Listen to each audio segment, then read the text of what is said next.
저희는 지난 29장에서 담임 목사님의 강해를 통해 하나님은 성도가 어떠함에 상관없이 당신이 계획하신 섭리를 이루어 가시며 또 그 가운데서도 택하신 성도를 향해서 변함없는 은혜와 사랑을 베푸시는 하나님이시라는 것을 배웠습니다. 오늘 이어지는 이 30장은 이러한 은혜를 입은 다윗과 그와 함께한 용사들이 동족 간의 전투를 피해서 다시 자신들의 보금자리로 돌아온 이야기부터 시작합니다. 그리고 이와 함께 그들에게 닥쳐질 또 다른 위기와 은혜도 함께 기다리고 있습니다. 저는 오늘 이 30장의 서두 부분인 1절에서 6절까지의 말씀을 통해서 다윗과 그와 함께한 사람들이 처한 위기, 그 조금은 다른 위기, 이런 상황들을 보면서 사무엘상의 이야기 속에서 끊임없이 이어지고 있는 하나님의 계획과 또 은혜와 섭리를 한번 살펴볼 것입니다. 그리고 다윗이 지금까지 겪어왔던 위기와는 사뭇 뭔가 분위기도 성격도 좀 다른 듯한 이런 위기 속에서 다윗은 어떻게 반응하였는지를 살펴보면서 오늘 은혜를 나누고자 합니다. 앞서 배웠듯이 29장에서의 내용은 블레셋이 이스라엘을 침공하기 위해서 아벡이라는 곳에 집결하였고 그 상태에서 블레셋 왕 아기스가 자신의 의지와는 다르게 다윗의 출전을 반대했던 그 블레셋 방백들 신하들의 의견에 따라서 다윗이 그 전쟁에 참여하지 않고 다시 회군하게 된 사건을 다루었습니다. 29장 11절을 다시 한번 보시면 다윗은 그와 함께한 자들이 아침 일찍 전장을 떠났다는 것을 말해주었고 그와 함께 오늘 본문의 1절은 그들이 전장을 떠난 지 사흘 만에 3일 만에 자신들이 거주했던 시글락에 도착하였음을 알려주고 있습니다. 학자들 사이에서는 블레셋 군대 집결을 지었던 이 아벡과 다윗의 주둔지였던 이 시글락 사이의 이 거리가 짧게는 대략 80km 또 길게는 100km까지도 보고 있거든요. 그럼 적어도 짧게 보더라도 다윗이 시글락에서 아벡에서 시글락까지 이동한 거리가 80km라는 이 짧은 거리를 정한다 치더라도 이때 당시에 이 이동 수단이 변변치 않았다는 것을 생각해 본다면 그들이 어떻게 이동했겠습니까? 도보로 걸어서 이동했을 것입니다. 그렇게 생각해 본다면 다윗과 그와 함께한 사람들이 그 80km를 사흘 만에, 이 사흘 만에라는 이 말은 3일을 걸었다기보다는 사흘째 되는 날 시글락에 도착했다는 거거든요. 그럼 나머지 이틀 동안 첫날 아침 일찍 떠났던 그날과 그 다음날 이틀 동안에 대략 적어도 80km 이상을 걸어왔다는 것입니다. 일반적으로 건장한 성인이 하루에 자기가 이제 걷는 속도가 건장한 성인이 걷는 속도가 한 3km에서 4km라고 하거든요. 한 시간에 시속 3km에서 4km를 나온다고 합니다. 그런데 이 통계는 걷는 이의 건강 상태나 그리고 그 걷는 길의 상태가 좀 최적화인 그런 일반적인 상황에서 나온 그 통계 결과겠죠. 그런데 다윗이 살고 있던 이 시대를 생각해 보십시오. 상상해 보십시오. 지금 다윗은 전쟁을 하기 위해서 아벡에 갔다가 다시 회군하거든요. 그게 무엇을 들고 있겠습니까? 전쟁할 무기를 들고 있을 거고 군장비를 들고 있었을 겁니다.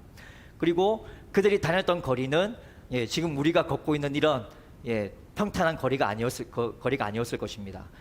울퉁불퉁하고 때로는 시내와 협곡을 건넜을 거고 가는 길이 험한 곳도 있었을 거고요. 그런 상태에서 이들이 이틀 동안에 대략 80km, 하루에 적어도 40km라고 볼 수 있거든요. 이게 얼마나 고되고 힘든 일인지, 군 장비를 내고 그 험한 길을 변변치 않은 이동 수단 없이 걸어왔다는 게 얼마나 고되고 험난한 것인지를 우리 군필자분들은 충분히 이해하실 거라 생각합니다. 바로 행군이죠, 행군. 행군을 해본 사람들은 이 고통이 무엇인지를 어느 정도 가늠하실 거라 생각합니다. 어쨌든 그래서인지 오늘 저희가 읽지는 않았지만 이 30장의 뒷부분에 나오는 9절과 10절을 보시면 다윗은 아말렉을 추격하기 위해서 이제 따라가는 도중에 그와 함께 했던 600명의 용사들 중 뒤떨어진 자, 그리고 피곤한 자들을 가려냅니다. 그리고 그들을 부솔 시내에 남겨두고 남은 400명을 데리고 아말렉을 쫓아가는 장면이 나오거든요. 그래서 이 200명이 뒤떨어진 자, 피곤한 자들이라고 볼 수 있는데, 이제 이들이 왜 피곤해져서 뒤떨어졌는가를 생각해 본다면 그 근거가 바로 1절에 이렇게 끊임없이 행군하고 도보로 그 이틀 동안에 자기의 보금자리에 돌아왔던 그것이 얼마나 피곤하고 힘든 일이었을까를 지금 이것을 보여 짐작할 수 있다는 것입니다. 이렇게 피곤한 몸을 이끌고 겨우겨우 자신들의 보금자리로 돌아왔는데 이게 무슨 일입니까? 성읍은 불타 있고 남아있는 사람이 아무도 없습니다.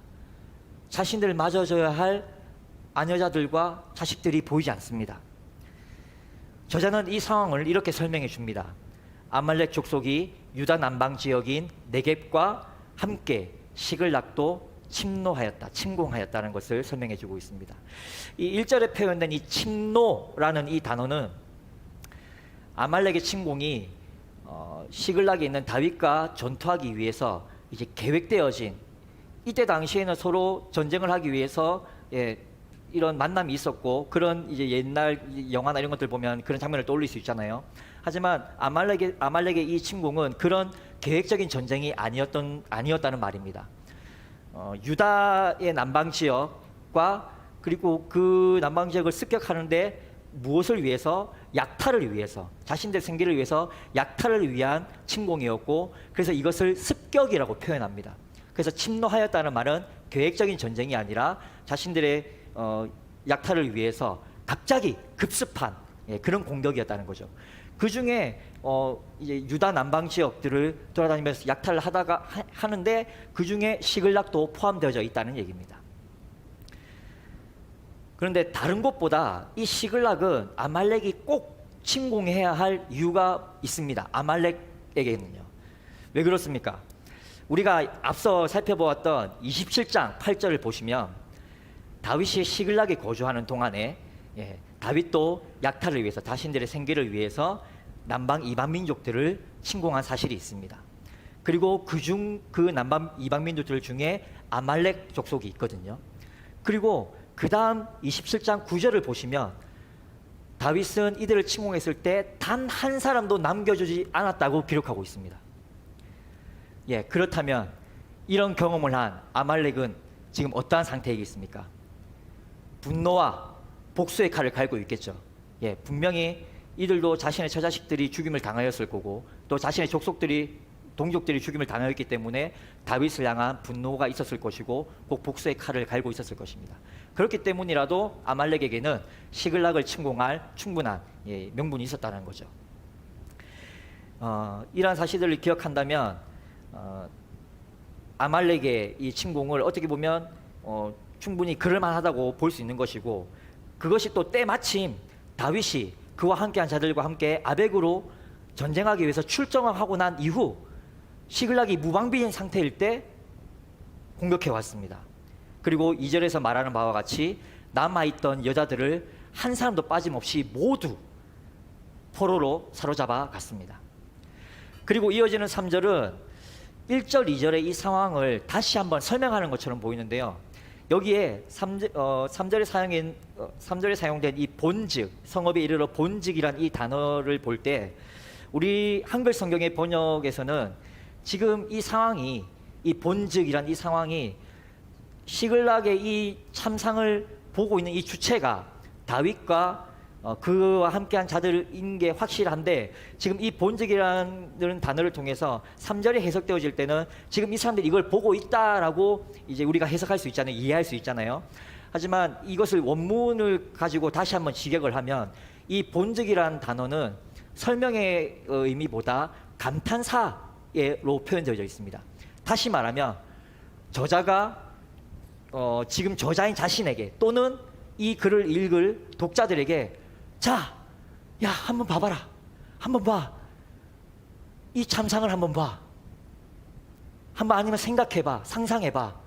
이런 감탄사의 어조로 표현함으로써 지금 다윗과 그와 함께한 자들이 보고 있는 이 비극이 얼마나 참담한 상황인지를 좀 이렇게 이런 문학적인 표현들을 통해서 보여주고 있는 것입니다. 그래서 우리는 이 표현들을 통해서 직접 눈으로 보지 않았지만 머릿속에 상상할 수 있는 거죠. 다행히 동족 간의 전쟁을 피하고 마음 편히 시글락 땅으로 급하게, 그래 피곤한 몸을 이끌고 급히 돌아왔는데 온 성읍들은 불타 있고 아무도 없는 이 상황을 봤을 때 그들의 심정과 그런 상황들을 보는 그들의 기분이 어떠했겠습니까? 그것들을 한번 곰곰해 보자는 것입니다. 그런데 저자는 이를 통해서 말하고자 하는 것이 있습니다. 다윗이 하나님을 신뢰하지 않고 인간적인 방법에 의지함으로써 블레셋으로 망명한 결과가 이처럼 얼마나 처참하고 비통한 결과를 낳았는지를 이 감탄조를 통해서 보여주고자 하는 것입니다. 이것을 통해서 저자가 하고 싶은 메시지는 단순 명료합니다. 이것은 하나님의 징계다. 다윗이 불순종하고 자신의 인간적인 생각으로 결정한 그 결과다. 곧 하나님의 징계다 라는 것을 저자는 말해주고자 합니다. 이어서 4절에서는 다윗과 600명의 용사들이 자신들이 생각지도 못했던 이 비극적인 상황들 때문에 울 기력이 없도록 울었다고 표현하고 있습니다. 여러분은 울 기력이 없도록 울어보신 적이 있습니까? 그리고 울 기력이 없도록 울었다는 이 표현이 어떻게 좀 공감이 되십니까? 저희는 지금 단지 이 성경에 기록된 문자, 글을 읽음으로써 이것이 이렇게 확 다가오지 않을 수도 있거든요. 그런데 이 성경에 기록된 이 울음이라는 이 단어도 이 히브리어의 원어의 의미에는 이런 뜻이 담겨져 있습니다. 단지 사랑하는 사람들의 부재에 대한 그런 슬픔이 아니라, 그런 울음이 아니라 그들이 사라져서 생사를 알 수 없는 그 가족들과 함께했던 그때 그 시간들에 대한 추억, 그리고 그런 회한, 그리고 이런 상황을 만들 수밖에 없었던 자기 자신들을 향한 죄책감, 이런 비통함, 이런 것들이 모두가 섞여 있는 그런 울음입니다. 그런데 저는 솔직히 이러한 울음을 아직까지는 경험해 보지 못했습니다. 다만 이 말씀을 준비하면서 문득 떠오른 건 2년 전에 저희 장모님이 돌아가셨는데 저희 장모님이 돌아가셨을 때 청주에 계셨거든요. 저희는 부산에 있었고, 그래서 급히 그 소식을 듣고 병원에 있는 아내를 데리고 급히 이제 차를 타고 청주까지 올라갔던 그때 일들이 기억이 났습니다. 아내는 외동딸이고요. 그리고 아내의 아버지는 장인어른이죠. 근데 제가 제 입으로 장인어른하고 불러본 적이 한 번도 없습니다. 왜냐하면 아내의 아버님은 아내가 어렸을 적에 이미 일찍 돌아가셔서 어머니 혼자서 외동딸인 딸을 그렇게 키우셨는데, 그렇게 아내에게는 이제 남은 피부치가 이제 어머니밖에 없었는데, 그런 아내에게 이 장모님의 급작스러운 이 사망 소식이 어떻게 들렸을까요? 그때 저로서는 그게 과연 어떠한 것인지를 완전 상상도 할 수 없고 가늠할 수도 없었습니다. 이해조차 할 수 없었습니다. 단지 아내를 옆에 데리고 올라가는 그 차 안에서 하염없이 울고 있는 아내를 보았고, 울다가 지쳐서 울음이 뚝 멈췄어요. 그러다가 또 울어요. 그것을 청주로 올라가는 그 4시간의 차 안에서 그냥 계속 반복해요. 그때 그 기억이 떠오르면서 울 기력이 없도록 운다는 게 이런 것이었겠구나 라는 정도로만 저는 이해할 수 있습니다. 여러분은 어떠십니까? 여러분도 저와 다르게 여러분들 개인의 경험 안에서 이런 울 기력이 없도록 울었던 경험들이 있으실 겁니다. 다시 돌아와서 5절을 보면 다윗과 함께한 사람들의 아내와 자녀들이 사로잡혀 갔음을 기록한 3절과는 별개로 이제 괄호를 쳐서 다윗의 아내들도 잡혀갔다는 사실을 또 이렇게 보도하고 있습니다. 이것 또한 다윗도 지금 자신과 함께한 백성들이 경험하고 있는 이 울 기력이 없도록 울었다는 이 슬픔을 다윗도 동일한 감정으로 지금 느끼고 있다는 것을 보여주고 다윗에게도 동일한 상황이다라는 것을 말해줍니다. 하지만 이것을 통해서도 저자가 말하고 싶은 건 이렇게 처참한 상황이 또 한 번 다윗의 불신앙적인 행동 때문에 일어난 하나님의 징계이다라는 것을 한 번 더 강조하려는 의도입니다. 저는 이 부분에서 여러분과 나누고 싶은 첫 번째 메시지가 있습니다. 29장에서 하나님의 신실한 은혜로 말미암아 동족 간의 전쟁을 피할 수 있었던 다윗과 그의 동지들, 그런데 이 위기를 벗어나자마자 3일 만에 또 다른 위기를 맞이했습니다. 뭔가 일이 잘 풀려지는 것 같았는데 바로 위기를 맞이합니다. 그런데 이번 위기는 다윗이 앞서 경험했던 것과는 뭔가 다릅니다. 분위기도 다르고 성격도 다른 것 같습니다. 왜입니까? 하나님은 다윗의 아주 민감한 부분을 건드리셨습니다. 우리도 저희도 이제 가끔 뭐 주위의 사람들과 때론 가족들끼리라도 이렇게 가끔 다툼을 벌일 수도 있잖아요. 다투게 될 수도 있는데 그런 가운데 저희 가운데 이런 게 있지 않습니까? 암묵적으로 가족은 건드리지 않기라는 그런 국룰이 있지 않습니까? 그런데 아말렉은 다윗이 동족 이스라엘과의 전투를 위해서 출정하면서 무방비 상태로 남겨두고 떠났던 그 시글락이라는 보금자리를 공격했고 그들의 다윗과 그들과 함께한 아내들 그리고 그 자녀들을 잡아갔습니다. 이것은 분명하게 다윗의 취약점을 건드린 겁니다. 이 부분은 마치 성도를 굴복시키기 위해서 마귀가 집요하게 성도를 공격하는 듯한 그런 모습들을 떠올리게 합니다. 그 대표적인 예가 무엇입니까? 욥의 예를 들 수 있겠죠. 사단은 욥을 넘어뜨리기 위해서, 아니 완전히 쓰러질 때까지 욥의 가장 약한 부분들을 끊임없이 건드리거든요. 그러나 우리는 이 사단의 이 공격이 하나님의 허용 안에서 이루어졌다는 것을 성경을 통해 알고 있습니다. 그리고 하나님은 욥기 1장 12절에 사단에게 다만 그의 몸에는 손을 대지 말라라는 조건을 다시었습니다. 이 조건이 의미하는 것은 무엇입니까? 다윗이 그가 적은 시편 37편 24절에서 고백한 것처럼 하나님의 성도는 넘어질 수는 있으나 완전히 자빠지지 않게, 아주 엎드러지지 않게 하신다는 겁니다. 그 이유가 무엇이겠습니까? 이 시편 37편 24절 그 뒤에 나옵니다. 하나님의 손이 붙으심이라. 이 은혜가 지금 이 처참한 상황 가운데 있는 다윗과 그와 함께한 동지들에게도 지금 일어나고 있습니다. 물론 다윗과 그와 함께한 사람들은 지금 겪고 있는 이 상황에서 그런 하나님의 은혜를 전혀 찾을 수 없을 겁니다. 이와 같은 최악의 상황이 없을 정도일 겁니다. 하지만 하나님의 입장에서 보면 최악의 상황은 아닙니다. 이게 왜냐면 2절에서 알 수 있습니다. 아말렉은 사로잡아간 여자들을 죽이지 않았어요. 포로로 잡아갔어요. 단 한 사람도 죽이지 않고 그냥 그대로 산채로 잡아갔습니다. 근데 이것이 왜 하나님의 은혜이냐면 앞서 말씀드린 것처럼 다윗이 아말렉을 침공하였을 때, 약탈하였을 때는 어떻게 했다고요? 한 사람도 남겨두지 않고 다 죽였거든요. 그렇다면 아말렉도 당연히 복수한다면 다윗이 했던 그대로 다윗이 남아있는 그 자들을 모두 처참하게 죽였을 겁니다. 그렇게 했더라도 당연한 결과라고 보여지겠죠. 그런데 아말렉은 그렇지 않고 남아있는 여자들을 다 사로잡아감으로써 그들을 포로로 사용하고 또는 노예로 사용하고 또는 팔기도 하면서 그런 자신들의 이익을 위해서 유용하려는 그런 작전을 짠 것 같습니다. 이때 당시에는 이 전쟁을 통해서 생긴 이 포로들을 그렇게 자신들을 위해서 노예로 쓰거나 또는 내다 팔거나 하는 게 일반적인 것이었거든요. 그런데 아말렉이 다윗을 향한 그런 분노와 그런 적개심을 그대로 드러내지 않고 사로잡아 갔다는 것은 뭔가 저희가 조금 예상치 못했던 결과를 보여주고 있는 것입니다. 그래서 저자는 이 30장 2절부터 5절까지 사로잡혔다라는 이 단어를 계속 반복해서 쓰고 있습니다. 특히 2절에서 한 사람도 죽이지 않았다는 것을 분명하게 말함으로써 이 사로잡혀간 모두가 그대로 되찾아올 것이라는 암시를 미리 이 독자들에게 주고 있습니다. 이 부분에서 저희는 하나님이 다윗과 그의 동지들이 다시 가족들을 되찾아올 수 있는 여력을 남겨놓으셨다는 것을 발견한다는 겁니다. 이것이 그리고 하나님의 은혜라는 것입니다.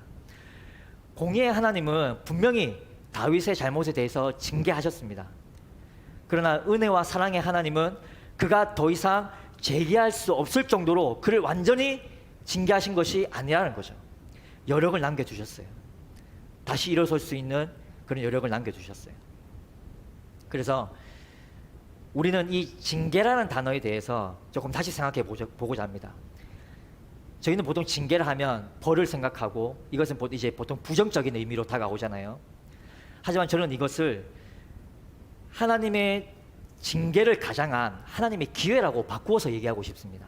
다시 말하면 징계는 징계를 가장한 기회다라고 말씀드리고 싶어요. 우리는 징계의 목적을 잘 알아야 합니다. 하나님의 징계의 목적은 우리가 잘못을 깨닫고 돌이키는 데 있습니다. 단지 벌을 주고 우리를 아프게 하는 것으로 그치지 않는다는 것. 즉 징계는 돌이키기를 위한 기회를 우리 가운데 주시는 겁니다. 지금 혹시 여러분들의 상황이 혹시 이런 하나님의 징계를 받고 있는 상황인 것처럼 느껴지는 상황이십니까? 뭔가 좀 비참하고 비통하고 애통하고 더 이상 내 방법대로 어찌할 수 없는 그런 상황 가운데서, 그런 징태양난의 그런 상황 가운데서 이것이 하나님의 징계인가? 라고 생각되어진 적이 있으셨습니까? 오히려 그렇다면 정말 다행입니다. 그것이 하나님의 징계라면 오히려 정말 다행입니다. 그것이 여러분의 변덕이 아니길 바랍니다. 여러분의 변심에서, 여러분들의 변덕에서 일어난 결과가 아니었기를 오히려 바랍니다. 차라리 하나님의 징계였기를 바랍니다. 왜냐하면 다시 한번 말씀드리지만 이 징계는 하나님의 기회이기 때문입니다. 그래서 혹 여러분들이 겪고 있는 그 상황이 하나님의 징계인가라고 느껴지신다면 하나님께서 기회를 주셨습니다. 이 기회를 주신 하나님께 다시 한번 조금이라도 한 번 더 가까이 나가길 원합니다. 그리고 그 하나님을 가까이 더 붙드시길 원합니다.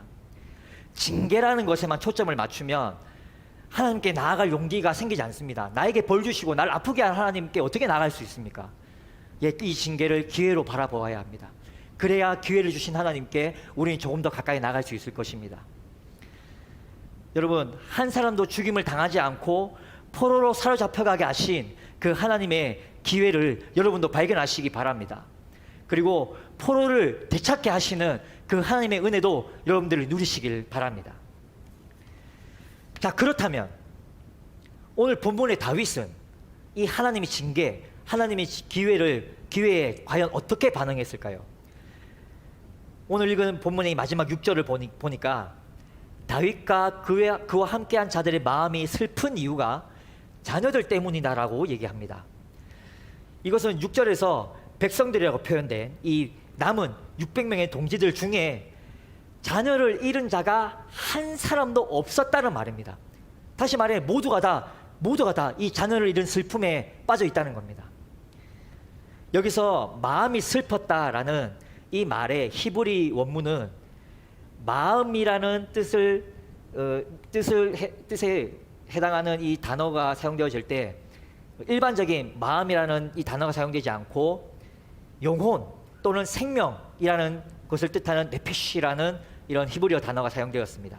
그리고 슬픔이라는 일반적인 단어가 아니라 마라라는 단어가 사용되었습니다. 여러분 마라라는 잘 아시죠? 마라 무엇입니까? 쓰다. 그래서 마라의 쓴물 얘기할 때 그래서 마라 쓰다, 이 쓰다라는 단어가 슬픔으로 사용되었습니다. 그래서 이 부분을 다시 번역하면 자녀를 잃어서 영혼이 쓰라릴 만큼의 그런 슬픔에서 제외된 사람이 이들 가운데 한 사람도 없었다라는 말입니다. 그리고 이어서 이 백성들은 이 슬픔을 주체하지 못하여서 다윗을 돌로 쳐야 한다, 죽여야 한다라고 말합니다.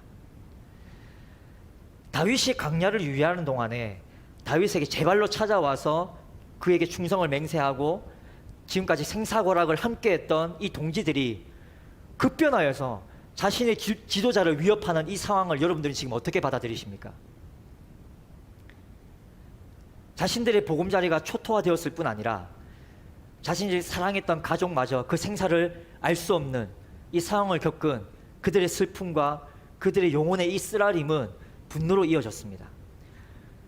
그리고 자신들을 이끌고 블레셋이란 적국으로 망명하였을 뿐만 아니라 시글락에 거주하는 동안에 아말렉을 약탈함으로써 그들의 신경을 자극했고, 그리고 적국인 블레셋을 도와서 자신들의 동족인 이스라엘을 치기 위해서 시글락조차, 자신의 보금자리조차 무방비 상태로 놓아두고 떠나서 지금의 이 비참함을 야기시킨 자신의 지도자의 다윗을 향한 이 원망이 생겨난 것입니다. 이런 백성들의 심정이 조금 이해가 되시죠? 이 때문에 다윗은 크게 다급하였다고 합니다. 여기서 이 다급하였다는 이 말은 우리나라의 이 정의의 이 해석을 보니 미처 어떻게 할 여유가 없을 정도로 바싹 닥쳐와서 매우 급해졌다라는 뜻입니다. 근데 이 단어가 개역 성경, 지금 개역 개정의 이전에 있는 개역 성경에는 궁급하였다라고 번역되어 있거든요. 또 이 궁급이란 단어도 이런 뜻이 있습니다. 일이 꼬이고 꽉 막혀서 몹시 급하게 되었다. 그런데 또 이것을 영어 성경에서는 어떤 단어를 쓰고 있냐면 distressed라는 표현을 씀으로써 괴로워하는, 그리고 아파서 고통스러워하는, 그것 때문에 허약해진, 이런 단어의 뜻을 사용하고 있습니다. 근데 또 재밌는 것은 이 단어의 히브리 원어에는 이 단어가 궁핍해지다, 그리고 고생하다, 결핍되다 라는 뜻을 사용하고 있어요. 그래서 이 모든 이 번역들, 이 해석들을 종합해서 다시 이것을 얘기하면 지금 다윗의 상황은 일이 꼬일 대로 꼬여가지고 징태양난의 상황에 놓였고, 자신 또한 남은 백성들이 느끼고 있는 그런 괴로움과 참담함을 똑같이 느끼면서 죽음의 위협까지 느끼고 있는 상당히 급박한 상황에 놓였다는 것을 말해주고 있습니다. 그런데 이 부분에서 정말 중요한 것은 바로 이 다음 문장입니다. 그의 하나님 여호와를 힘입고 용기를 얻었더라. 여기서 하나님을 힘입었다라는 이 말은 히브리 원어대로 다시 직역하면 하나님 안에서라고 직역됩니다. 그래서 이 문장을 다시 번역하게 되면 그의 하나님 여호와 안에서 용기를 얻었다라고 번역됩니다. 우리는 이 6절의 이 마지막 부분에서 두 가지를 주목해야 합니다. 첫째로는 저자가 이 부분에서 하나님을 그의 하나님이라고 표현한 것과 그의 하나님, 다윗의 하나님을 표현한 것, 그리고 또 그 하나님을 여호와라고 호칭하고 있는 것에 주목해야 합니다. 이 사무엘서의 저자는 지금까지 다윗의 실수와 불순종을 낱낱이 고발함과 동시에 그럼에도 불구하고 하나님의 징계와 기회가 다윗에게 동일하게 임하고 있다는 것을 계속해서 보여주고 있습니다. 어떻게 보여줍니까?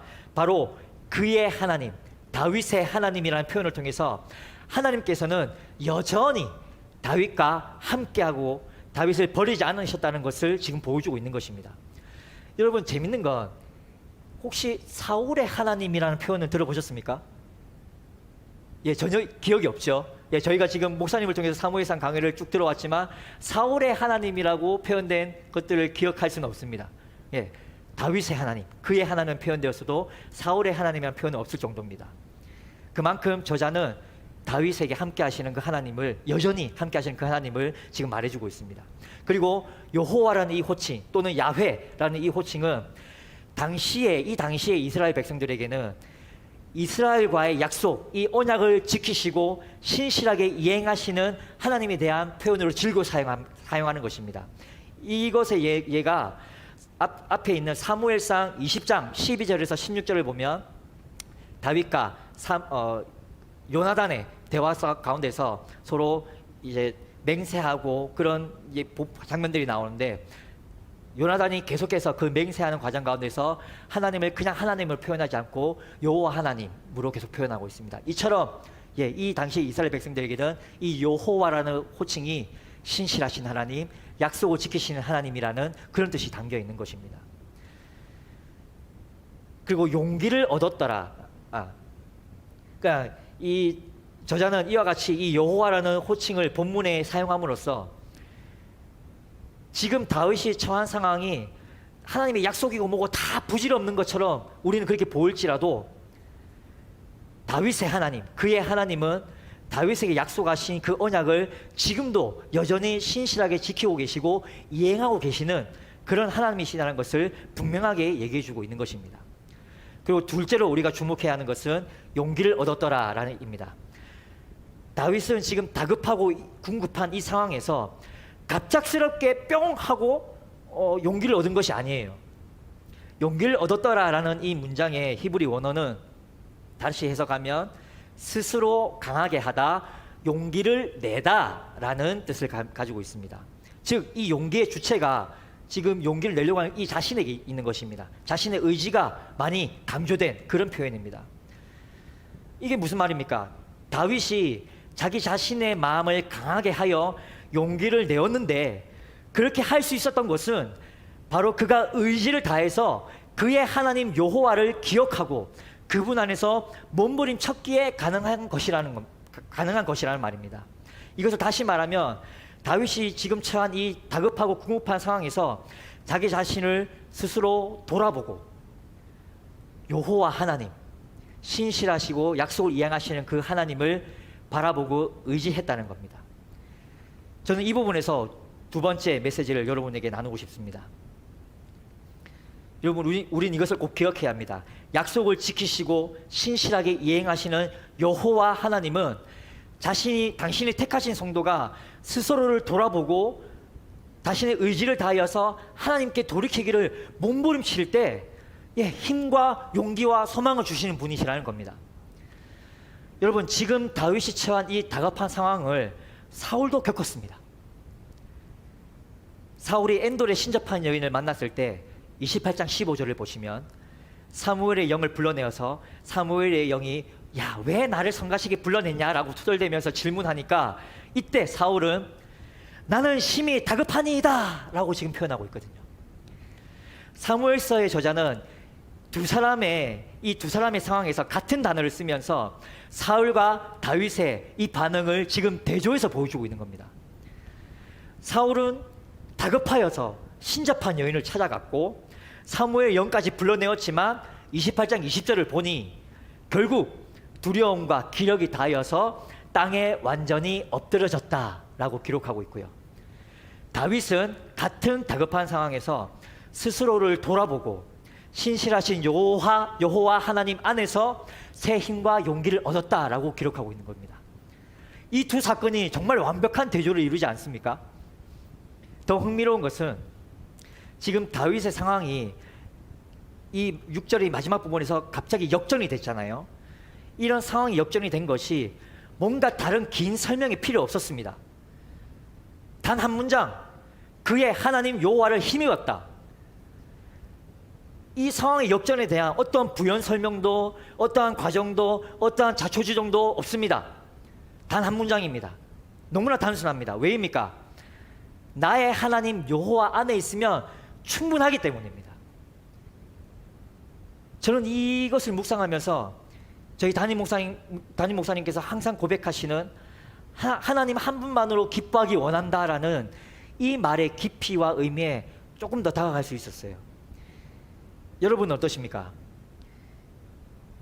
하나님 한 분만으로 충분합니다라는 이 말을 여러분, 만약에 여러분의 개인의 묵상 시간 가운데서 여러분들의 골방에서 하나님 한 분만으로 충분합니다는 이 말을 정말 깊이 한번 따져보고 되물어보고 스스로 답해보면서 한번 묵상해 보시기 바랍니다.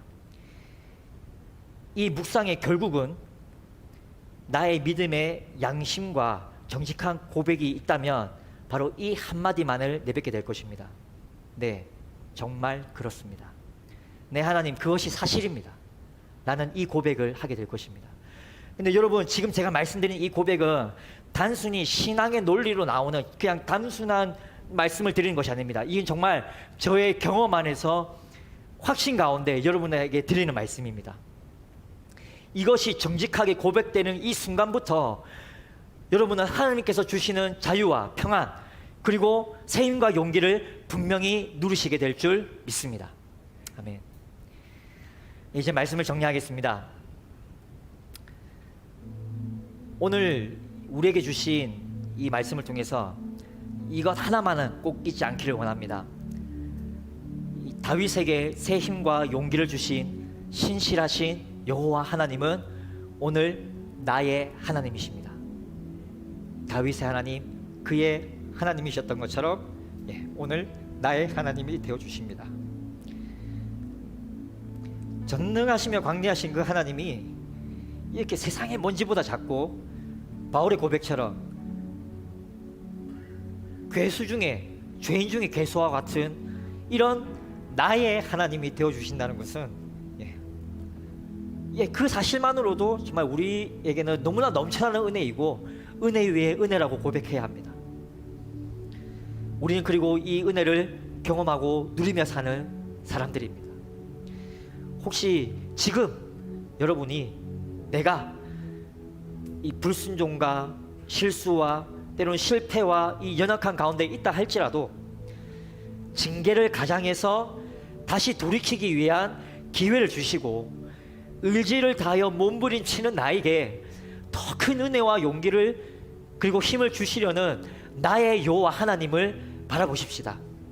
그리고 이스라엘의 이 역사 가운데서 나타난 하나님의 은혜와 사랑의 실체인 이 땅에 보내주신 예수 그리스도, 그리고 그 실체이신 예수님을 증명하고 증거하는 이 성경을 통해서 복음을 믿게 하시고 하나님을 신뢰하게 하시며 이 현재를 살아가게 하신 그 하나님, 하지만 그럼에도 불구하고 우리의 연약함을 위해서 끊임없이 중보하고 계시는, 탄식으로 중보하고 계시는 성령 하나님. 여러분, 성도는 이렇게 이 삼위의 하나님만으로도 살아갈 수 있는 존재들입니다. 이러한 삼위일체 하나님 안에서, 삼위일체 한 하나님 안에서 여러분들의 각자의 인생 가운데 행하시는 나의 하나님을 기억하시고 잊지 않으시면서 몸부림치시면서 하나님이 주시는 새 힘과 용기와 소망을 누리면서 살아가시는 우리 다음 가족들이 되시기를 원하고 바라고 기도합니다.